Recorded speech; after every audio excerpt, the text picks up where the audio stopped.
retomamos aqui a conexão entre Matanzas, Cuba e o Brasil, e daremos, então, continuidade à segunda conferência e ao encerramento das nossas atividades da 17ª Semana de Relações Internacionais.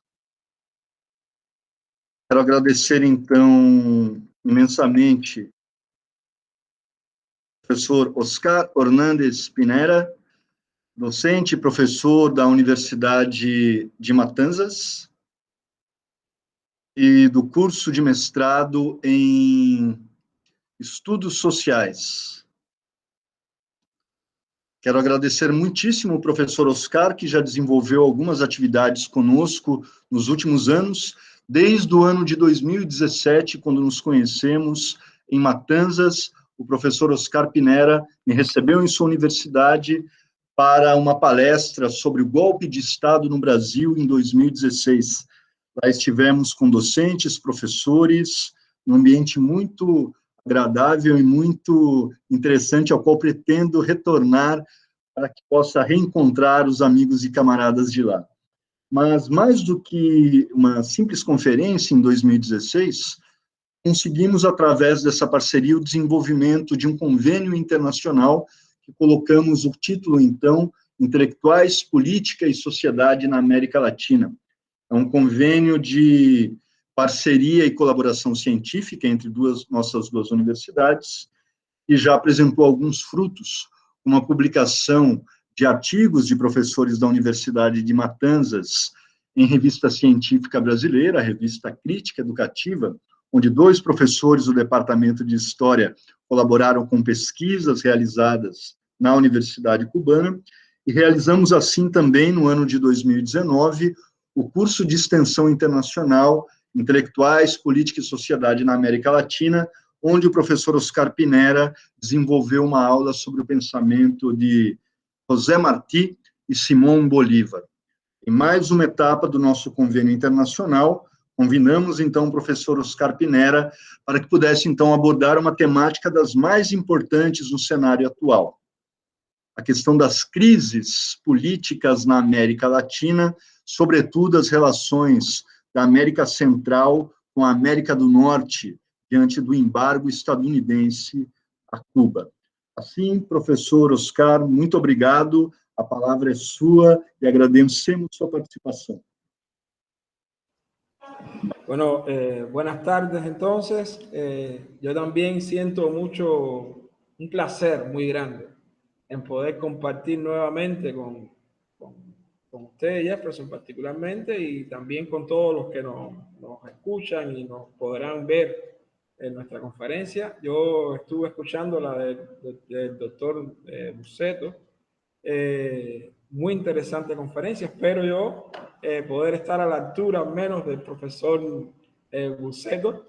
Un reto grande, es un reto grande que nos has puesto, pero lo asumo con mucho placer. O sea, yo creo que primero debemos partir de explicar unos antecedentes, ¿no? O sea, para poder comprender todo lo relacionado con el bloqueo de Estados Unidos a Cuba y poder comprender los efectos de ese bloqueo, el impacto del bloqueo de Estados Unidos a Cuba, es importante partir de una serie de elementos históricos que nos explican, nos ubican en las razones de esta situación.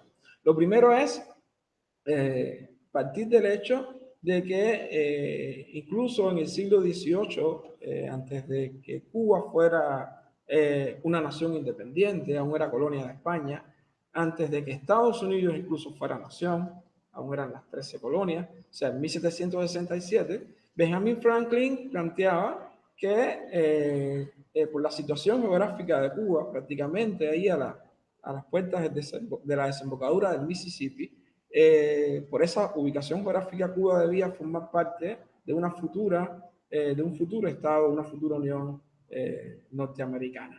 Entonces, eso es un antecedente importante que demuestra que ya por la simple ubicación geográfica hay una aspiración de ejercer algún tipo de dominio sobre nuestro país. En el siglo XVIII hay muchas manifestaciones también de ese interés de dominación de Estados Unidos sobre Cuba.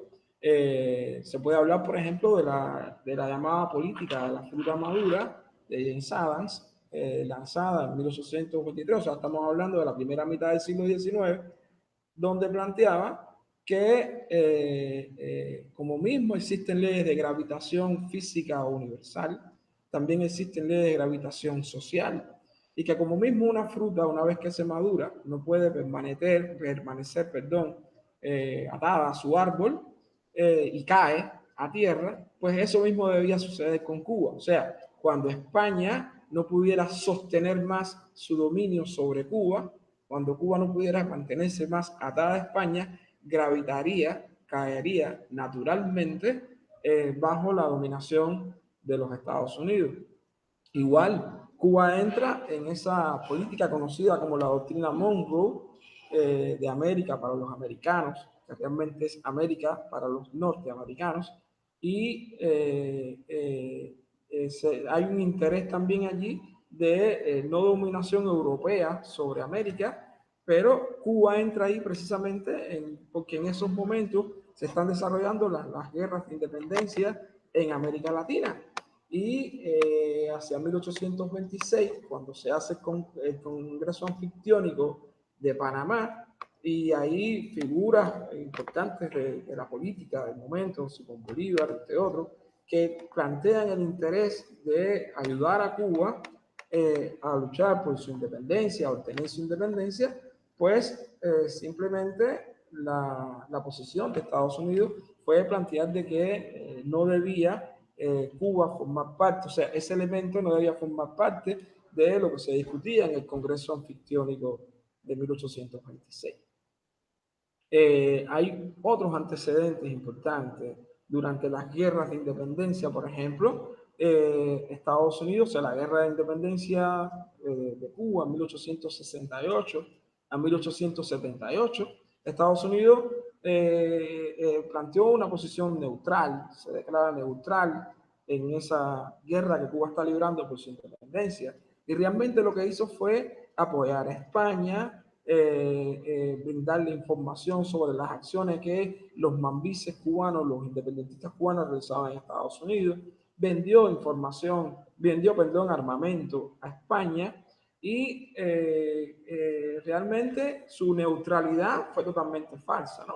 Esa es una neutralidad que realmente lo que demostraba era el cumplimiento de aquella vieja política de la fruta madura, o sea, ellos no estaban en condiciones todavía de dominar Cuba y prefirieron que Cuba estuviese en manos de España antes de que pasara a Estados Unidos. Cuba va a obtener su independencia de España de una manera un poco rara, ¿verdad? Por el hecho de que Cuba inicia una nueva guerra por su independencia en 1895, va a estar luchando durante 3 años, y en 1898, cuando ya prácticamente Cuba tenía la guerra ganada, los cubanos tenían ya prácticamente derrotado al Imperio Español, pues se produjo la intervención norteamericana en Cuba, se desarrolló la llamada guerra hispano-norteamericana. Los norteamericanos, con la ayuda de parte del ejército libertador cubano, logran derrotar a España, se firman el llamado Tratado de París en diciembre de 1898, por el cual España abandona su dominio sobre Cuba y comienza un periodo de intervención militar de Estados Unidos sobre Cuba. Un periodo de intervención militar que duró desde 1898 hasta 1902, exactamente desde el 1 de enero de 1899, perdón, hasta 1902. Periodo de intervención militar en el que sentaron las bases, los norteamericanos sentaron las bases para la dominación neocolonial. Déjenme decirles que esa guerra de 1898 entre España y Estados Unidos es una guerra imperialista, la primera guerra imperialista, precisamente porque el objetivo era establecer en este caso, el reparto territorial, en este caso el reparto de Cuba por una potencia imperialista, y Estados Unidos salió victorioso, salió ganador. Durante ese periodo de ocupación militar, o sea, de 1899 a 1902, se sientan las bases de la dominación norteamericana sobre Cuba. De hecho, se convoca a una asamblea constituyente en 1901. Cuba tiene una constitución, pero una constitución sesgada, lastrada, minimizada, por el hecho de que había un apéndice, se agrega un documento a la Constitución. Ese documento es conocido como la Enmienda Platt, un documento que planteaba que Estados Unidos tenía el derecho de intervenir en Cuba con el objetivo de proteger propiedades, vidas, haciendas, etcétera, etcétera. Un documento que planteaba, por ejemplo, que Cuba debía ceder o vender parte del territorio para el establecimiento de bases navales o carboneras. Y ese es el resultado, por ejemplo, de que hoy tenemos todavía la ilegal base naval de Guantánamo, porque posteriormente a la firma de la enmienda Platt se firma un tratado permanente que recogía los artículos de la enmienda Platt, y es ahí cuando se firma entonces el tratado sobre la base naval de Guantánamo, y que ese acuerdo después, en 1934, es renovado sobre otras bases, y de ahí su permanencia hasta la actualidad. Un acuerdo que ya hoy realmente no tiene vigencia, ¿no? Porque las condiciones históricas en las que se firmó el tratado sobre la base naval de Guantánamo ya no existen, ya cambiaron. O sea, Cuba hoy quiere tener soberanía sobre todo su territorio, pero Estados Unidos mantiene su posición de permanecer en la base naval de Guantánamo. Pero esa es la historia. La historia, para comprender el presente, realmente hay que beber, buscar y ver todos los antecedentes de estos acontecimientos, cómo se dan en el pasado.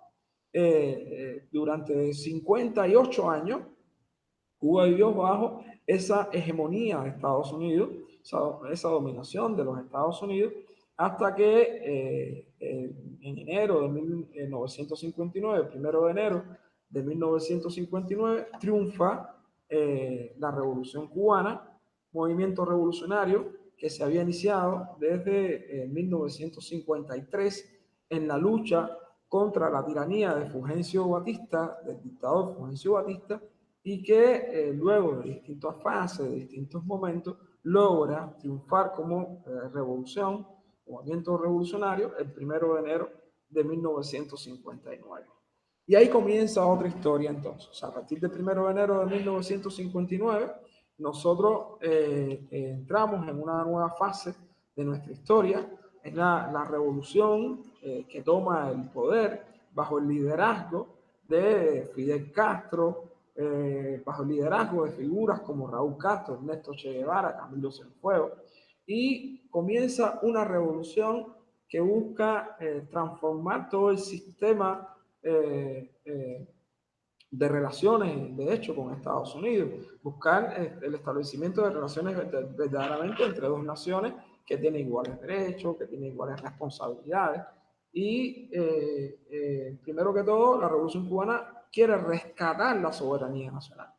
Entonces, las primeras medidas que toma la revolución van dirigidas a eso, al rescate de la soberanía nacional, van dirigidas a establecer un proceso verdaderamente de justicia social, democrático, y por eso se toman medidas que iban dirigidas en ese sentido, ¿no? Una de las medidas más radicales del periodo, precisamente, es la primera ley de reforma agraria del 17 de mayo de 1959, una medida radical, antiimperialista, pero no anticapitalista. Sí, es una medida antiimperialista que buscaba rescatar el dominio de los cubanos sobre las tierras y realmente como ley impedía la propiedad de la tierra por parte de los extranjeros en Cuba. Y esa medida es una medida que va a colocar de frente el enfrentamiento directo entre la Revolución Cubana y el imperialismo norteamericano. Hay un grupo de medidas que van a ir tomándose entonces a partir de ese momento, que se va radicalizando la revolución por un lado, y por otra parte se va también, va ganando cada vez más fuerza esas relaciones conflictuales entre el imperialismo norteamericano, los círculos de poder imperialistas en Estados Unidos y la revolución cubana. Hay toda una escalada que va desde el hecho de que Estados Unidos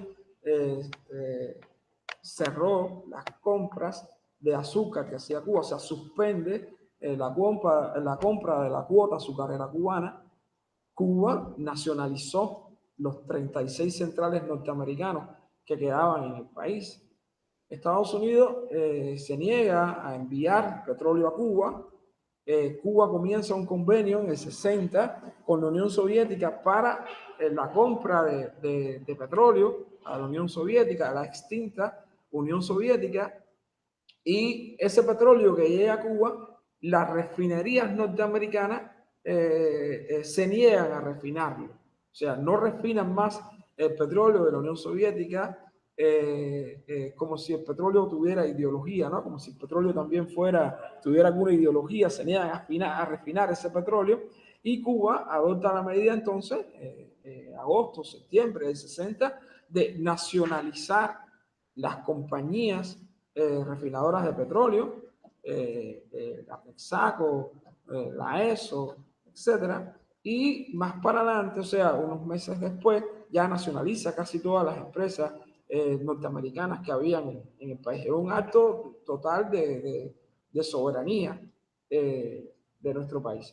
Por supuesto, Cuba planteó que todos esos procesos de nacionalizaciones se realizarían bajo las leyes internacionales, las normas y leyes internacionales que existen para eso. Y propuso pagar las indemnizaciones correspondientes por el proceso de nacionalización realizado. Y fue precisamente Estados Unidos quien se negó a cobrar. Se negó a cobrar en la forma en que Cuba podía pagar. Y ese es el conflicto que llega hasta hoy con el tema de Estados Unidos y la ley Helms-Burton, de la que vamos a referirnos después, y el artículo que hace referencia precisamente a que son dueños aún de las propiedades que fueron nacionalizadas en Cuba a partir del año 1960, ¿no? Entonces, la cuestión de estas relaciones conflictuales pasan del tema económico, de la guerra económica y de la imposición del bloqueo económico que va a tomar el cuerpo a partir de 1962, también a la esfera de la guerra militar, del conflicto militar.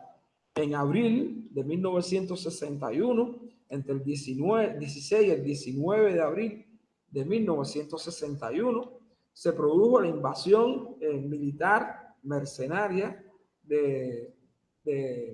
por Playa Girón. Y en solo 72 horas, en menos incluso de 72 horas, fue derrotada esa invasión mercenaria por los revolucionarios.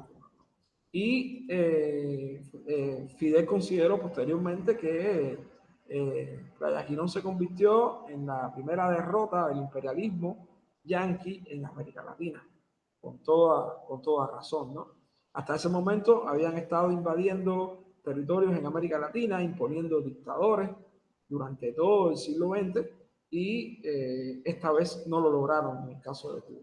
La influencia de la Revolución Cubana en América Latina se extendió, se consolidó esa influencia de la Revolución Cubana en América Latina, y la defensa de la independencia y soberanía nacional llenó de dignidad no solo a Cuba, sino a los pueblos latinoamericanos también. Un elemento muy importante que hay que entender aquí es el contexto también de la Guerra Fría en el que se va a ir desarrollando todo este conflicto, ¿no?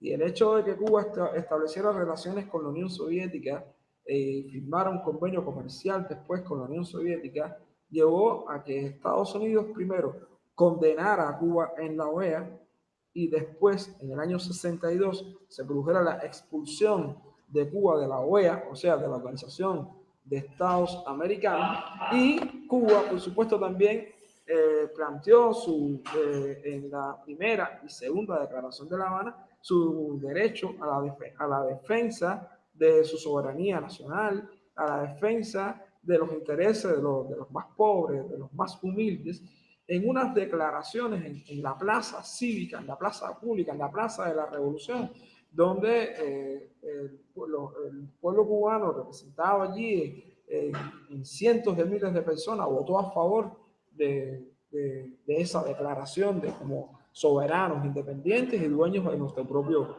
destino. Hacía alusión al contexto de la Guerra Fría precisamente por el hecho de que la escalada de agresiones de Estados Unidos contra Cuba llevó a que en octubre de 1962 se produjera la llamada crisis de octubre o crisis de los misiles. Entre el 24 y el 28 de octubre de 1962, el mundo estuvo al borde de una conflagración nuclear como resultado de ese conflicto internacional provocado por la decisión soberana que toma Cuba de, por medio de un convenio que firma con la Unión Soviética, autorizar el establecimiento de cohetes de alcance medio en Cuba, nucleares de alcance medio en Cuba. A partir de ahí se desata todo conflicto, ese momento casi caliente que tuvo la Guerra Fría y que se resuelve no de la mejor manera para Cuba, por supuesto. El hecho de que la Unión Soviética y Estados Unidos negociaron entre ellos el fin del conflicto, Cuba no estuvo en esa negociación y, sin embargo, Fidel pudo expresar las ideas, la posición de Cuba en el conflicto, en un momento en el que Cuba hubiese podido solucionar el problema del bloqueo económico que se iniciaba, hubiese podido solucionar la situación con la base naval de Guantánamo, hubiese podido solucionar las situaciones que enfrentábamos a diario con los sabotajes que se hacían en contra de nuestro país y realmente hubiésemos resuelto un grupo de problemas en esas relaciones conflictuales que tenemos con Estados Unidos. Ahora, yo creo que debemos hacer un salto aquí a un momento que nos va a ir acercando un poco más a entender la posición del imperialismo norteamericano actual en relación con Cuba y cómo se va recrudeciendo las políticas europeas. Debemos llegar a los años 80. Los años 80 comienza el proceso de caída del campo socialista. A finales de los 80 comienza el proceso de caída del campo socialista, del derrumbe del campo socialista. A partir de 1991 desaparece como nación la Unión Soviética y Cuba va a entrar en el llamado periodo especial en tiempos de paz, una crisis económica, una crisis que afectó todos los renglones del país. Cuba tenía una relación económica con el campo socialista, donde se realizaba el 85%, el 85% de nuestras relaciones comerciales se hacían con el campo socialista, en un sistema de cooperación y de ayuda mutua entre todos los países, muy realmente mutuamente ventajoso, pero realmente muy ventajoso para Cuba. Cuando se produce la desaparición del campo socialista, Cuba se queda prácticamente sin mercado, sin posibilidades de exportar, de importar, de vender sus producciones, etc. Y en ese contexto, el imperialismo norteamericano se puso a esperar, simplemente a esperar que, como resultado de la caída del campo socialista, Cuba cayera también de manera natural. Y realmente no fue lo que sucedió, ¿no? Realmente Cuba comienza a establecer medidas, a buscar maneras de cómo resistir a esa situación económica, estableció toda una estrategia para poder soportar todas las privaciones en las que entrábamos con el periodo especial y luego comenzar a crecer poco a poco. Es en ese contexto que se va a producir el recrudecimiento, el fortalecimiento de las políticas de bloqueo económico de Estados Unidos contra Cuba. Por ejemplo, en 1992 apareció la llamada, fue aprobada por el Congreso de Estados Unidos, la llamada Ley Torricelli, una ley que buscaba perseguir todas las relaciones comerciales que Cuba estaba sosteniendo con distintas empresas que tenían relaciones económicas con Estados Unidos en distintos países. O sea, el bloqueo que hasta ese momento podíamos decir que era una cuestión bilateral entre Cuba y Estados Unidos, se transnacionaliza, pasa a las fronteras de ambos países y se transnacionaliza el bloqueo. O sea, comienza una persecución entonces de con quién Cuba estaba sosteniendo relaciones, con quién Cuba estaba iniciando relaciones económicas y para cerrarlas, ¿no? Para evitar que eso sucediera. O sea, hay una afectación grande al comercio cubano. De hecho, hay un desestímulo a que diversas empresas vengan a establecer relaciones comerciales con Cuba. Y eso sin duda es una afectación importante al país. Ahora, posteriormente, o sea, a pesar de la ley Torricelli, Cuba, con un grupo de reformas económicas que aprobó entre 1993 y 1994, comienza un poco a detener el deterioro económico de Cuba, comienza a detener el decrecimiento del Producto Interno Bruto, sobre todo a partir de 1995, 1996. O sea, comienza a tener Cuba resultados positivos en la economía. Es el momento en el que se despenalizó la tenencia de divisas en el país, se crearon un grupo de tiendas para la recaudación de divisas, se hace una autorización a la amplitud del trabajo por cuenta propia, se crean las unidades básicas de producción cooperativa, se establecen los mercados agropecuarios, los mercados industriales, se aprueba una nueva ley para la inversión extranjera en Cuba, se da un impulso sobre todo a la industria turística para el país, buscando que el turismo se convirtiera en la principal fuente de ingresos económicos en el país. Y eso trajo como resultado un detenimiento de la caída del Producto Interno Bruto, y el Producto Interno Bruto comienza a mostrar síntomas de nueva salud, ¿no?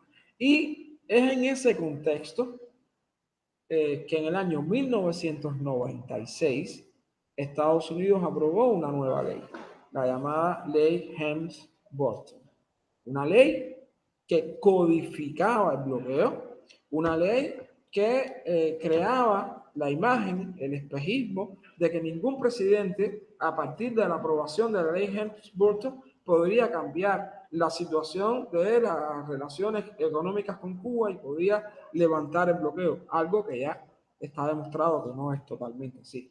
Sin embargo, es una ley que sí busca recrudecer el bloqueo, busca ahogar la economía cubana, busca evitar cualquier recuperación de la economía cubana en las nuevas condiciones, y dentro de las disposiciones, por ejemplo, estaba que ningún barco que tocara puerto cubano podría tocar inmediatamente puerto norteamericano. O sea, tendría que esperar 6 meses para ir a Estados Unidos a comerciar. Por otra parte, ahí en el artículo 3 de esa ley, planteaba, por ejemplo, lo de la recuperación de las propiedades, que tomarían las medidas pertinentes para recuperar las propiedades que fueron nacionalizadas en 60, 61 y después. Y realmente con la política, con lo que se plantea la ley Helms-Burton, la idea era, el golpe fundamental estaba dirigido a impedir, a desestimular todos los procesos de inversión extranjera que habían avanzado hasta ese momento y los que estaban proyectados. Es un golpe que se le quiere dar, por ejemplo, a todas las inversiones en las instalaciones turísticas, las nuevas, las inversiones que se estaban desarrollando, además para el establecimiento de determinadas industrias, determinadas fábricas en el país. Y ese es el donde quieren golpear fundamentalmente, o sea, el desestimular todo tipo de inversión extranjera, marcando una posición realmente de fuerza en relación con Cuba.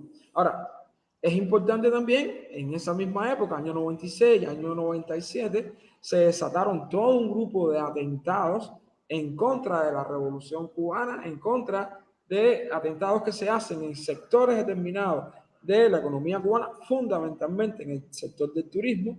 Se colocan bombas en los hoteles. Es el momento, por ejemplo, en que se produjo el asesinato, la muerte del turista italiano Fabio Di Scerbo, y que precisamente todas esas acciones, esas bombas, ese terrorismo que se desarrolla en contra de la Revolución Cubana, van dirigidos precisamente a desestimular ahora el turismo también, a plantear que en Cuba no había seguridad para garantizar la estancia de los turistas, que había inestabilidad en el país y lo que se buscaba era eso, ¿no?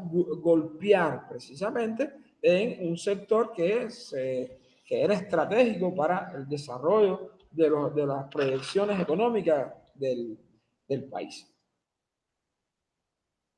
Posteriormente, o sea, ya entrando después del gobierno de Clinton, va a entrar el gobierno de Bush. Me refiero a George W. Bush, y con toda la política, o sea, con un programa político dirigido a continuar presionando al país, continuar apretando más las tuercas del bloqueo. Y hay un grupo de medidas que va a desarrollar Bush, que van precisamente, están encaminadas en esa dirección. Entre las medidas están, por ejemplo, la restricción de las visitas familiares de los norteamericanos o cubanoamericanos a Cuba. Está la restricción del envío de remesas a Cuba. O sea, son medidas que iban precisamente dirigidas a afectar la entrada de divisas al país. Se prohíbe todos los viajes que tienen que ver con turismo por parte de norteamericanos a Cuba. O sea, es un plan diseñado con el objetivo de continuar entorpeciendo el proceso de revitalización de la economía cubana que venía desarrollándose. Realmente el gobierno de Bush fue uno de los gobiernos más agresivos contra la revolución cubana hasta ese momento, uno de los gobiernos más comprometidos precisamente con la mafia contrarrevolucionaria, con el sector contrarrevolucionario radicado en Miami. Me refiero en este caso a la Fundación Nacional Cubanoamericana, y utilizo el apelativo que se les ha dado en Cuba de mafia precisamente con toda intención, ¿no? O sea, han convertido las relaciones entre Cuba y Estados Unidos en un negocio en el que reciben financiamiento y en el que utilizan parte de ese financiamiento para sus problemas personales, y nada que tiene que ver realmente con esa lucha que ellos dicen que están desarrollando para retornar la democracia al país, etcétera, todas esas cuestiones. Por eso utilizo ese apelativo.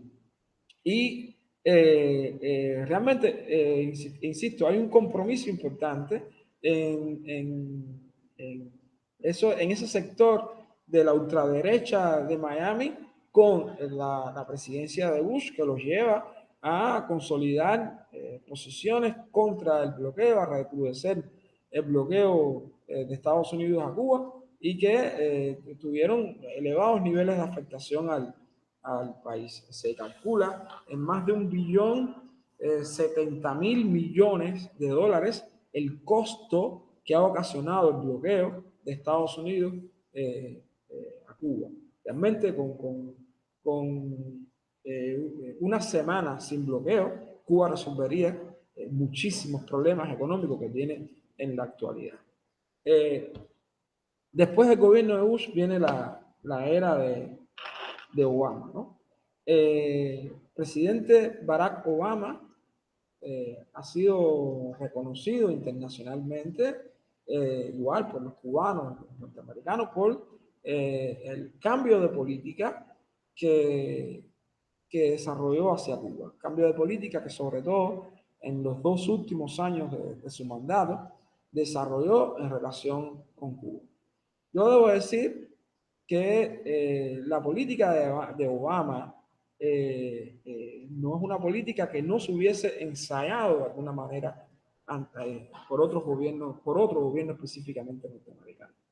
Durante el gobierno de Carter, en los años 70, Carter, sobre la base de 2 informes, el informe Linowitz I y después el Linowitz II, sobre la base de esos informes, adoptó una política contra Cuba que lo llevó a ciertos acercamientos entre Estados Unidos y la Revolución Cubana. Por ejemplo, el establecimiento de las oficinas de interés en La Habana y en Washington es el resultado precisamente de ese acercamiento que tuvieron los gobiernos de Washington y Cuba en esa década de 70. Y fue un momento en que se discutió de varios temas, ¿no? De procesos migratorios, de la legalidad de los procesos migratorios, del otorgamiento de visa para que los cubanos interesados en emigrar a Estados Unidos lo hicieran por la vía legal. Se discutió sobre el tema de los derechos humanos, la democracia. O sea, un momento de discusión, de análisis, de acercamiento. O sea, hay un antecedente importante en el gobierno de Carter para lo que posteriormente realizó Obama. Ahora, el impacto de la política de Obama hacia Cuba, sin duda, ha sido muy importante o fue muy importante en varias direcciones. En primer lugar, Obama planteó en reiteradas ocasiones su oposición al bloqueo, ¿no? Estar en contra del bloqueo. Pero ojo con eso, ¿no? O sea, el hecho de estar en contra del bloqueo no quiere decir que está en contra del fin, del objetivo final que persigue el bloqueo, ¿verdad? Que es que Cuba adopte un sistema afín con los intereses de los Estados Unidos, un sistema político afín con los intereses de los Estados Unidos, abandone la construcción del socialismo y esas cuestiones. Igual, Obama va a desarrollar una política en la que buscó el llamado acercamiento pueblo a pueblo, people to people, como decía, estimuló a través de 12 categorías, mediante 12 categorías, las visitas de norteamericanos a Cuba, o sea, por motivos religiosos, por temas científicos, cuestiones científicas, por cuestiones educativas, educación superior, o sea, un grupo de categorías que permitió esa visita de norteamericanos a Cuba, igual con un número de prohibiciones, ¿no? Que estaban en las leyes, ¿no? No podían gastar más de cierta cantidad de dinero, había productos que no podían importar a los Estados Unidos, tabaco, rones, Habana Club específicamente, etcétera. O sea, hay un grupo de restricciones, pero a pesar de esas restricciones,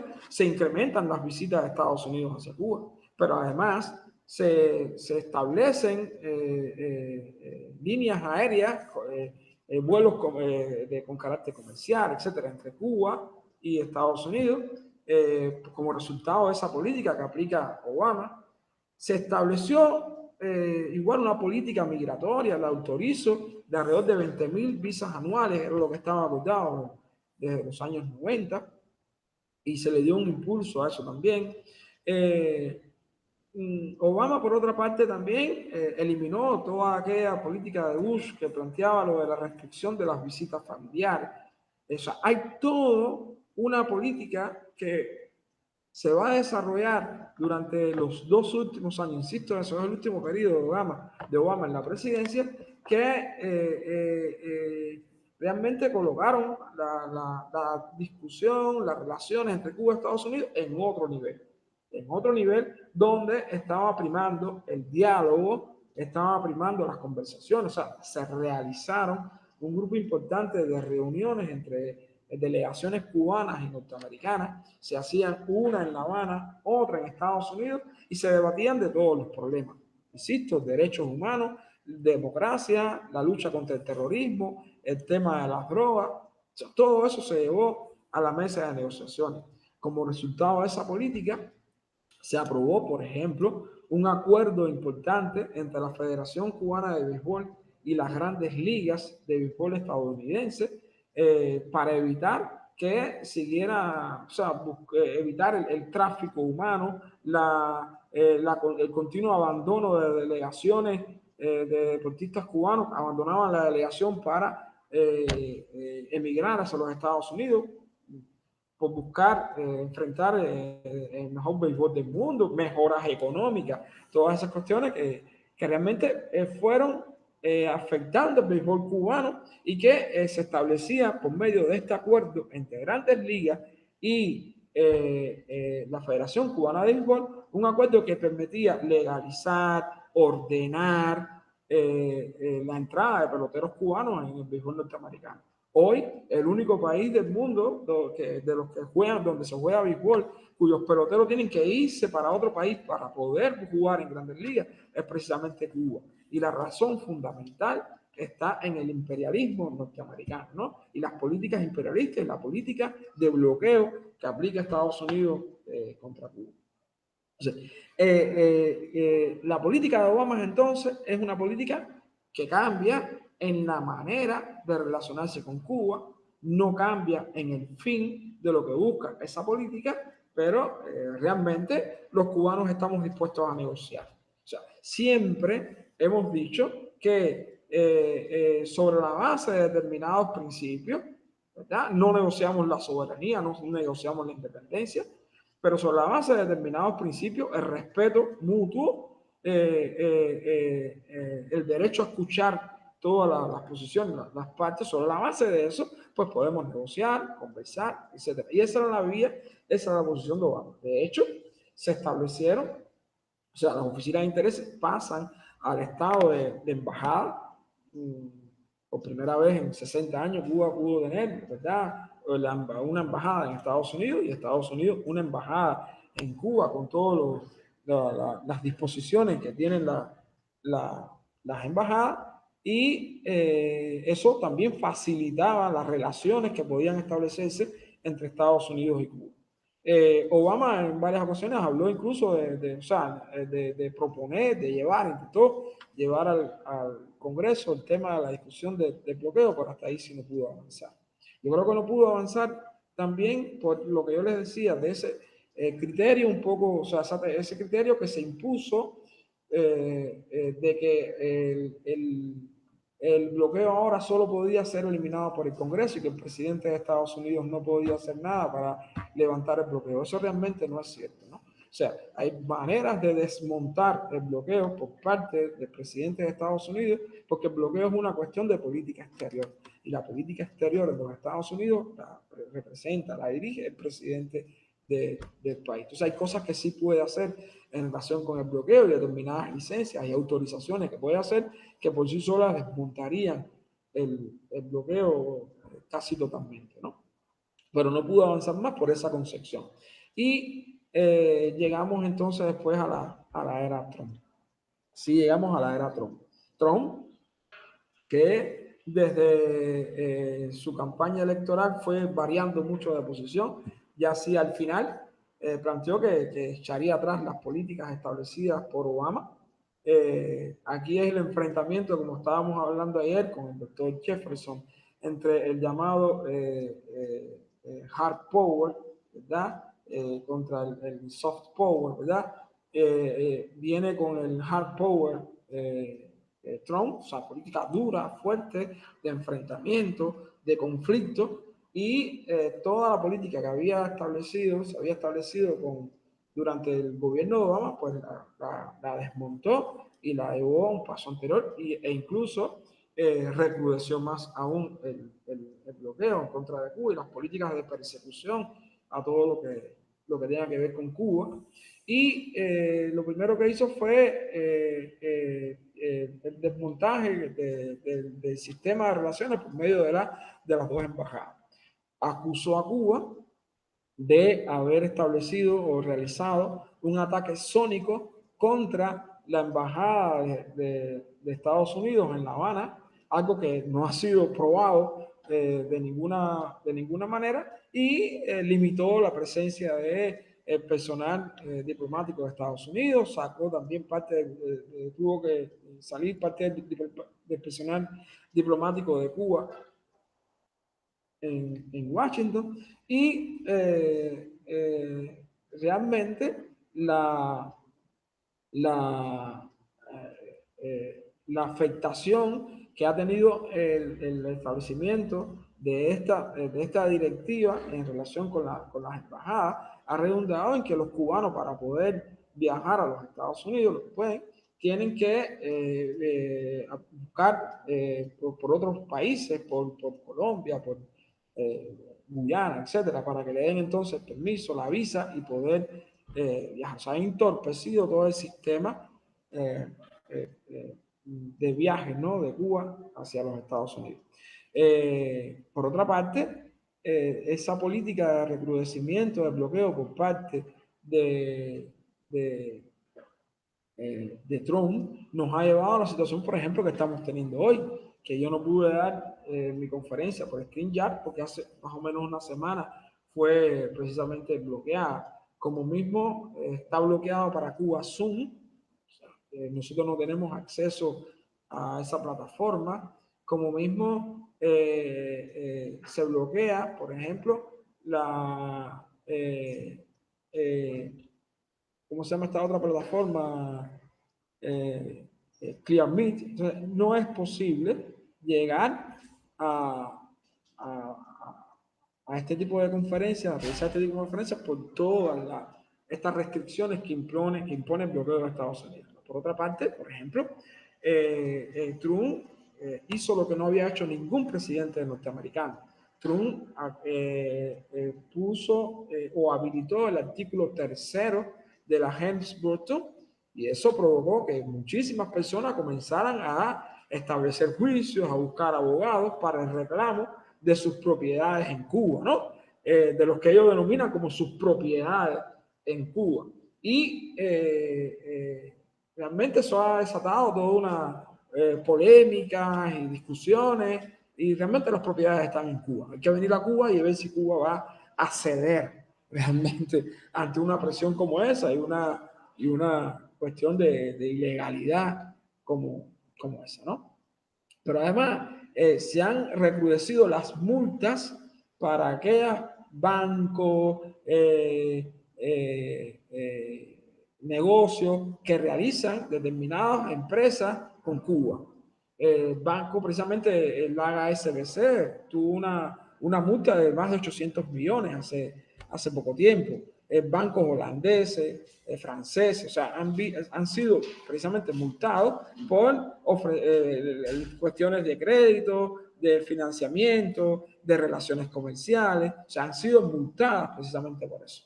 En medio de la situación internacional que vive el mundo, o sea, de la pandemia de COVID-19, lejos de disminuir las presiones, lejos de buscar aminorar precisamente o la crisis por la que atraviesan todos los países, y específicamente Cuba, pues en este preciso momento se sigue recrudeciendo las políticas de bloqueo del imperialismo norteamericano contra Cuba. Y eso redunda en una situación realmente difícil, más difícil aún para los cubanos, ¿no?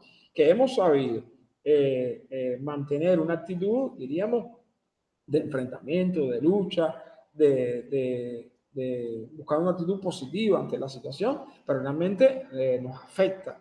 Afecta en la cuestión que tiene que ver con la alimentación, insumos médicos, cuestiones que se necesitan para atender a las personas que se enferman con COVID-19 y que se ha dificultado realmente. No obstante, la Revolución Cubana ha mantenido una actitud solidaria con todos los países que nos han solicitado.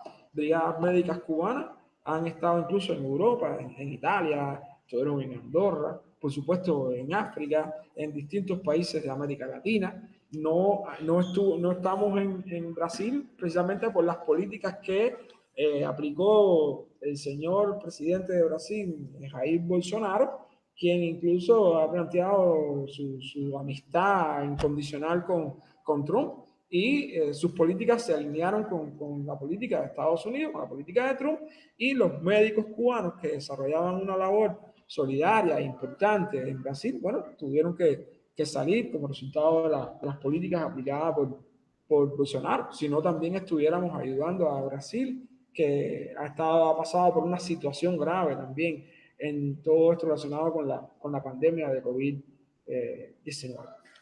Bueno, por último, quería referirme ya al contexto más actual todavía, ¿no? O sea, las perspectivas que se abren ahora y se avisoran con Biden, con Joe Biden. O sea, yo creo que el mismo Biden ha declarado en algunos momentos que su política en relación con Cuba se va a parecer más a la política que aplicó Obama. O sea, se volvería a un momento de relaciones, diríamos, de negociación, conversaciones, etcétera. Yo creo que hay un grupo de cuestiones que de momento se pueden realizar. Yo creo que volver al funcionamiento normal de las embajadas sería una primera medida importante, el restablecimiento del acuerdo de Grandes Ligas, el restablecimiento de los acuerdos con las compañías aéreas que ya estaban teniendo negocios con Cuba, o la misma autorización de los cruceros, la autorización, o sea, el volver a las cuestiones de las categorías para los viajes de los norteamericanos a Cuba. En fin, o sea, hay un grupo de medidas que se pueden tomar. Yo me estuve leyendo una entrevista de Tierra, el abogado Tierra, donde él decía que en primer lugar lo que mejor podía hacer el primer paso de Biden sería, o el mejor paso en relación con Cuba, sería primero dejarnos tranquilos, ¿no? Primero dejarnos tranquilos y avanzar sobre la senda del respeto y todas esas cuestiones. O sea, eso sería, es una de las cuestiones que plantea el abogado Bertierra y yo coincido con eso. Lo primero es pasar a una situación de respeto, a una situación de diálogo, de negociación, y a partir de ahí se podrán construir los puentes necesarios para una mejor relación. Yo creo que debemos mantener los cubanos la misma posición en relación con los principios que hemos defendido. Cuba no bloquea a nadie, no es Cuba quien bloquea. Cuba no tiene una base naval en ningún otro país. Cuba, las bases que tiene en otro país son de las brigadas médicas cubanas que se dedican a atender a esos pueblos que tienen una situación más difícil, ¿verdad? Eso es la solidaridad que Cuba envía al exterior. No está pensando en atacar a ningún otro país, ni estar combatiendo a ningún otro país por la vía militar. Al contrario, nuestras armas, como bien decía Fidel, son las ideas, y eso es con lo que nos hemos mantenido. Resumiendo, el imperialismo norteamericano ha sido el causante de un elevado por ciento de los problemas que Cuba presenta hoy. No podemos negar que en materia interna hemos cometido errores, tenemos problemas a la hora hemos tenido problemas a la hora de manejar nuestra economía, nuestras inversiones, cuestiones de burocratismo, exceso de legislaciones para muchas cuestiones, se ha entorpecido de alguna manera, se ha frenado de alguna manera el desarrollo de las fuerzas productivas cubanas. Eso no se puede negar, pero Cuba ha tenido que destinar mucho más dinero, muchísimo dinero a la defensa del país, ha tenido que emplear muchísimo dinero para garantizar la vitalidad económica del país, precisamente porque existe una fuerza imperialista que busca permanentemente derrotarlo, hacerla desaparecer como nación soberana e independiente. Y a eso sí no vamos a renunciar. O sea, no vamos a renunciar a mantener nuestro estatus como país soberano, como país independiente. Lucharemos contra todas las dificultades internas que tenemos. Sabremos lidiar con la política que sea que nos imponga la nueva administración, pero mantenemos nuestra posición igual de diálogo, de negociación, y que por la vía de las negociaciones, de las relaciones, diríamos, pacíficas, podemos llegar a mejores soluciones. Muchas gracias. Para mí realmente es un placer poder compartir con ustedes mis ideas, poder compartir con ustedes los criterios que tengo en relación con las relaciones entre Cuba y los Estados Unidos, la situación actual de esas relaciones, las perspectivas que puede tener esas relaciones en el futuro más inmediato, pero tener alguna manera de poder responder cuestionarios, preguntas que se realicen, ya sea por la vía que sea utilizada. Jefferson, te agradezco mucho la invitación. Espero que podamos seguir conversando sobre estos temas, que podamos seguir cooperando. Espero que en un futuro podamos incluso tener una plataforma que permita la interacción, ¿verdad?, con otros profesores, con otros colegas que quieran hacer preguntas, participar, algún tipo de participación. Esperemos que el bloqueo lo permita. Esperemos que estas políticas crueles, estas políticas de persecución constante contra la Revolución Cubana cesen lo más pronto posible y que podamos tener realmente una relación normal como cualquier nación. Entonces yo agradezco la atención una vez más. Estoy a la entera disposición de usted, Jefferson, lo sabe. Aquí en Cuba te esperamos también en la maestría que coordinamos sobre estudios sociales y comunitarios. Desde ya paso también para el profesor Buceto una invitación para que se nos una en nuestra maestría. Tenemos un convenio que solamente falta una firma, ¿verdad?, para que siga consolidándose, pero de todos modos, sin esa firma hemos ido trabajando y yo me mantengo a su entera disposição. Muchas gracias. Muito obrigado, Oscar. Agradecemos muito sua exposição, suas colocações.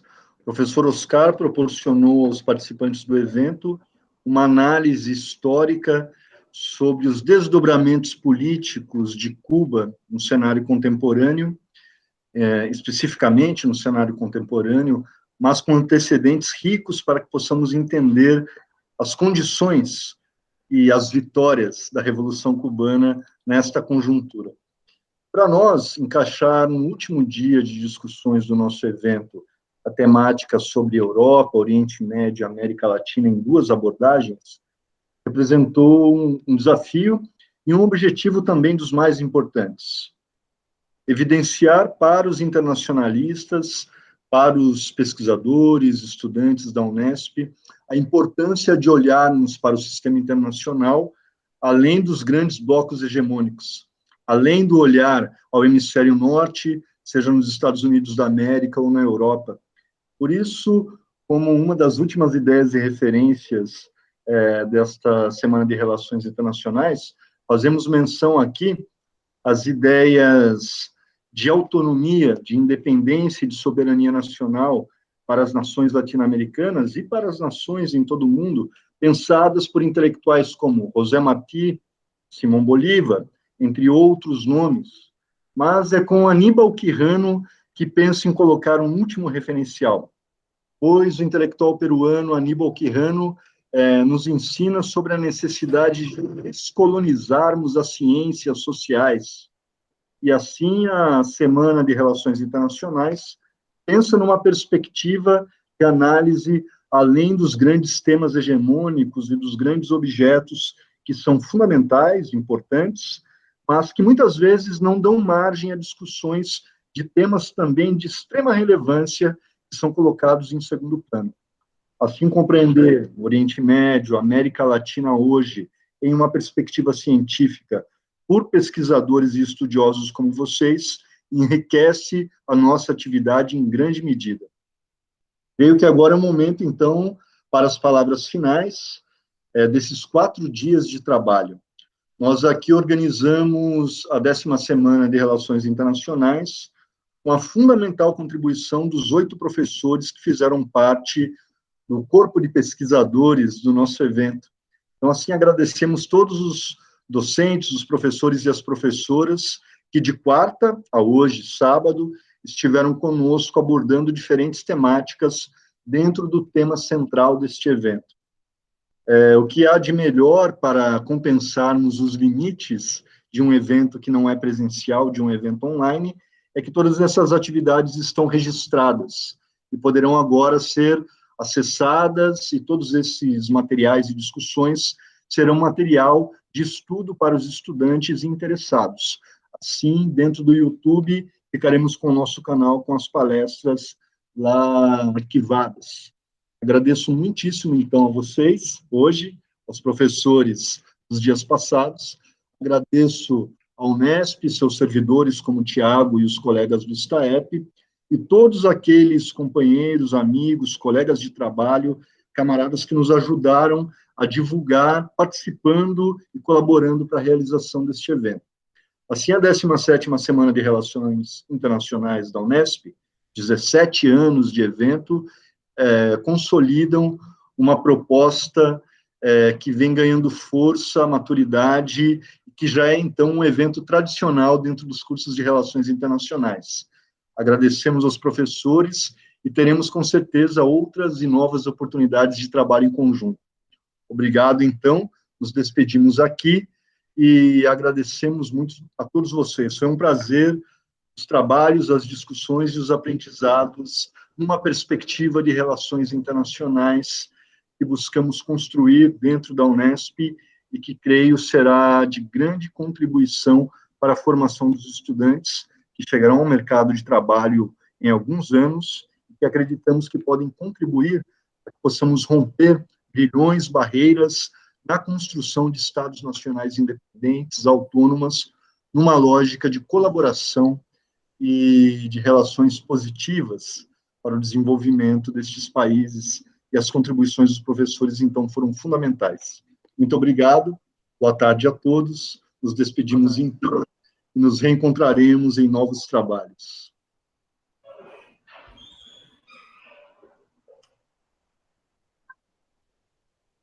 Ok? Gravação